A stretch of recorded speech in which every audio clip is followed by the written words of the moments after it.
Hi everybody, welcome to the Soulful Soul. My name is Gladys, for those of you who don't know me, and this is a midweek pick a card, a one card draw. I've been trying to make these weekly, but I wasn't able to record a video last week because I was just so busy with other work.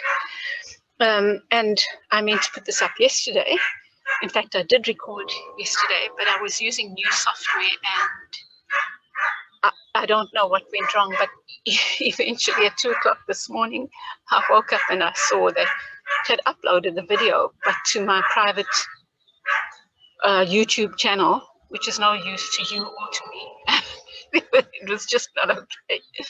Anyway, so what I'm going to do is use the card that I drew yesterday, but I'll draw another one. Perhaps we can work with 2 cards for the week ahead. Let's just see what happens.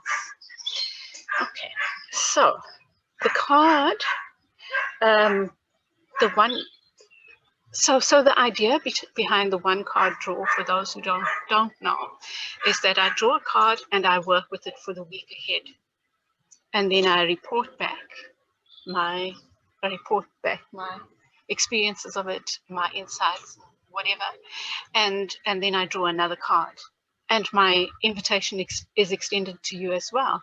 The first pick one card draw, I actually did a reflection with my brother. So you're welcome to join me if you feel like you would like to share, with me. We could do a Zoom call and you share your interpretations or your experiences of the card. And the idea is to work gently with the card. It's not to put any pressure, I have to see what the Ace of Cups or whatever is doing, It's just to work with it. The tarot is so beautiful. It's symbolism, it's mystery, it's mysterious. I'm always learning new things from the same tarot cards, So that's the idea. Now, okay, moving on. The card that I drew last week's card was this one, Love Abounds, and we got it in reverse. Now, it's the Ace of Cups for those who don't know. But the Ace of Cups in the upright is about joy. It's about love, fulfillment, offers of love, offers of abundance. It's giving and receiving love.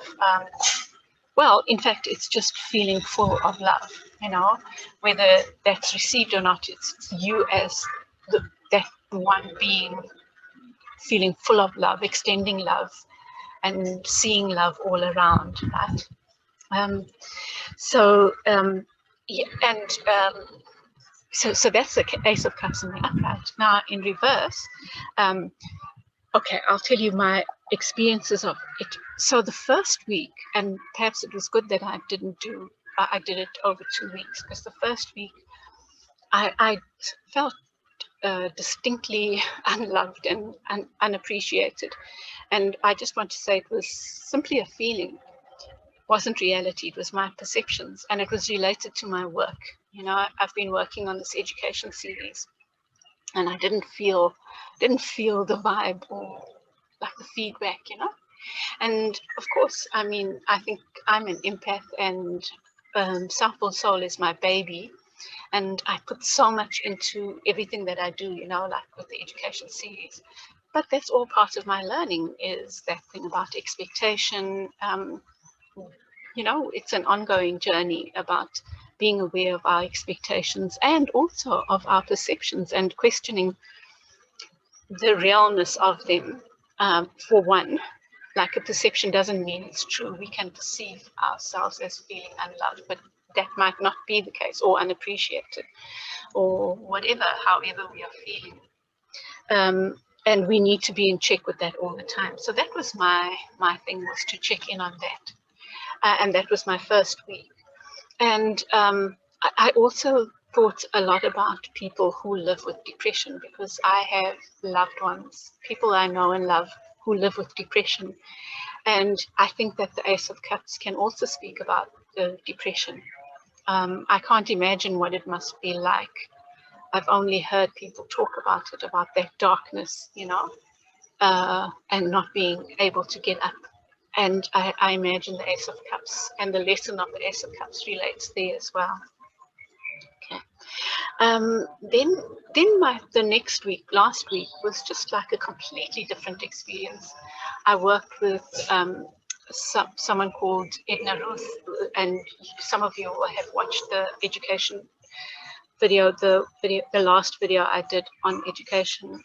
Oh, what an amazing experience that was, you know. Appreciation, love. I've never met Edna, but there was such a reciprocal feeling of appreciation, or at least I know I felt appreciated. I felt heard, I felt loved, I felt she validated the work I'm doing, you know. And of course, I think that the lesson of the Ace of Cups is that we don't seek validation outside. And it's not that I was doing it, but I absolutely appreciated it. And I thought about it in relation to the Ace of Cups. Which brings me, though, to the lessons of the Ace of Cups in reverse. And that is what antidotes we have. And now I'm not talking about depression here. I'm not a professional. I don't want to speak about something that I have no right speaking about. I think that depression can be really, really serious. But they are, for ourselves, the Ace of Cups. And I just want to show you this other depiction of the Ace of Cups, because in one of the readings, of my pick-up card readings, the Ace of Cups came up in reverse from this deck. And that's what it looks like in reverse. And, you know, for the first time I saw it, if you look at this, you can see that the cup in reverse is pouring right back into the person's heart. And I think that's a huge thing about the Ace of Cups. A huge lesson is to know that we have the antidotes when we feel sad, and it's not by being validated on the outside, it's validating ourselves, pouring more love into ourselves, especially when we feel vulnerable, you know, and exposed and unloved. That's when we have to pour that love more and more into ourselves. It's about doing self-loving things. It's about acts of self-care and self-love, whatever those might be, those things that make us feel worthy. It's about affirmations. It's about the inner spiritual work. A tool that I love is my journal. I find the journal so powerful, and I'll speak about it sometime soon. I've been meaning to do a little thing on journaling.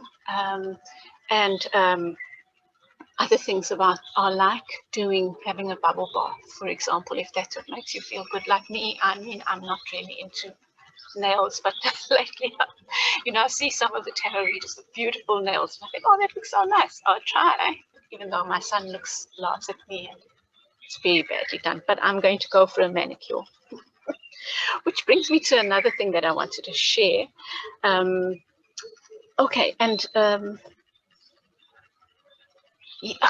another thing that happened in the week, I saw this meme, and what it was is a page with two sides, split in two.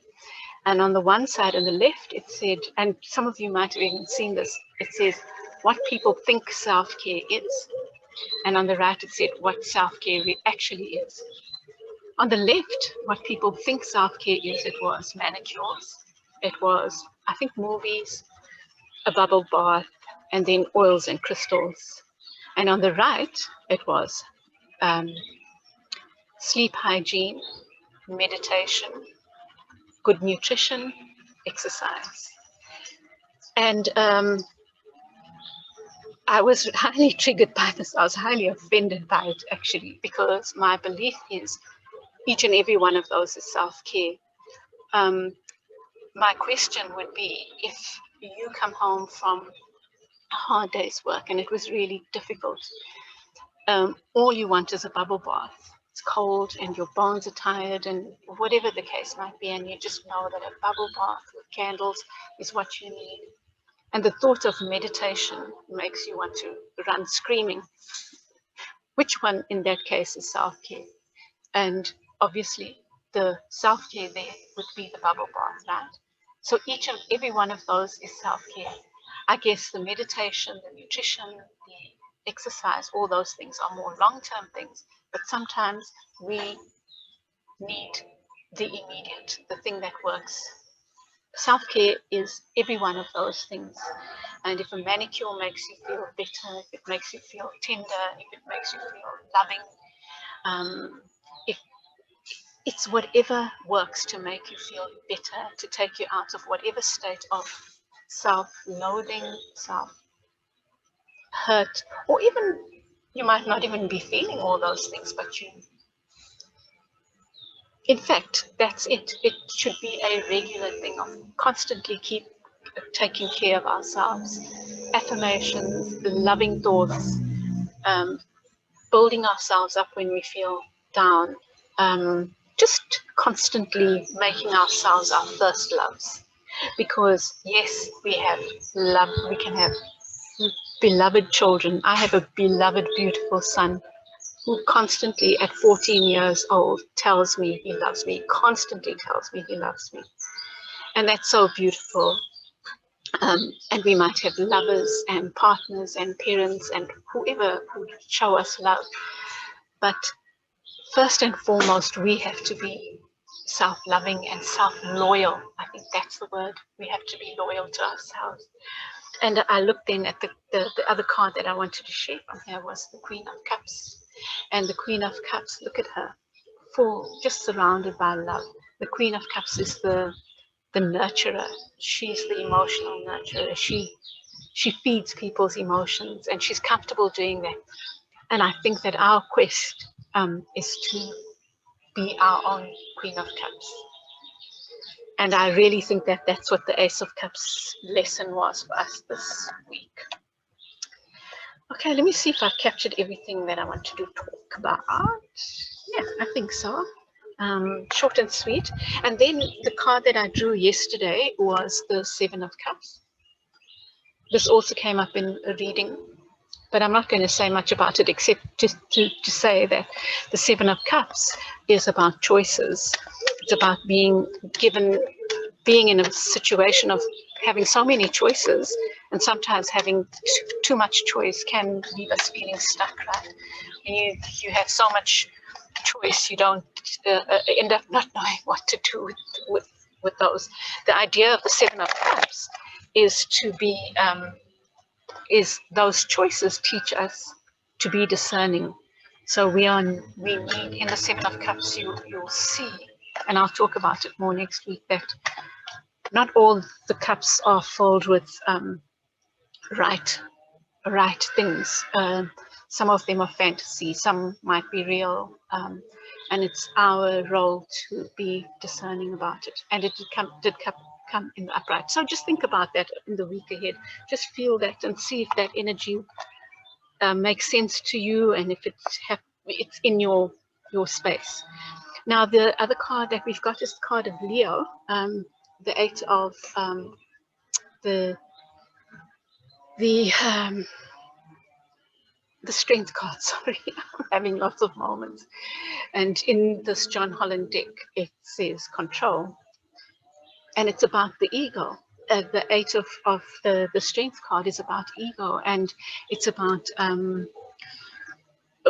working with ego and managing our ego and managing egotistical behavior with gentleness. It's about learning how to use gentleness and not force in situations where, or taming our egos with gentleness. It's that along those lines. Okay, I won't talk about it too much now, because when I unpack next week, I'll talk more about the meaning of the card and also my experience of it in this week ahead.